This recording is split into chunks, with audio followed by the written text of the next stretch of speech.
éléments. Effectivement, aujourd'hui, pour faire face à une équipe du calibre de Strasbourg, nous nous trouvons dans une situation d'infériorité. On ne peut pas le nier. Après, au-delà de ça, il y a effectivement un moment où on se doit d'avoir une efficacité individuelle supérieure pour se permettre de rivaliser sur des séquences peut-être un petit peu plus longues. Le visage que l'équipe remonte sur les 7 dernières minutes et à l'image de ce qu'on peut attendre d'eux dans leur engagement, leur volonté de... le fait de démontrer de l'abnégation, c'est pas suffisant. Donc à l'issue d'un match comme ça, faut à la fois reconnaître que, il y a une défaite. Ça, c'est la réalité. On ne peut pas la nier.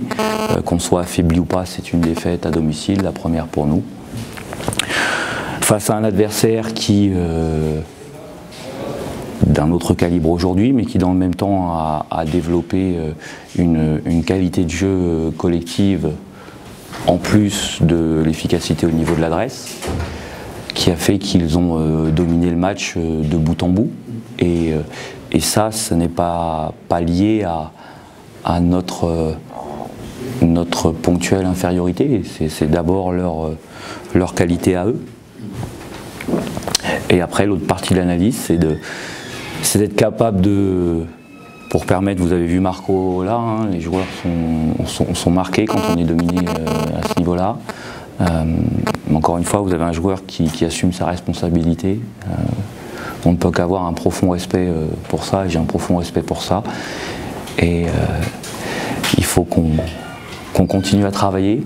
Je ne vais pas dire à se remettre à travailler, parce que les joueurs travaillent depuis début août. Aujourd'hui, on a un niveau de performance qui est insuffisant. C'est une réalité. Parce que c'est ce qu'on a vécu.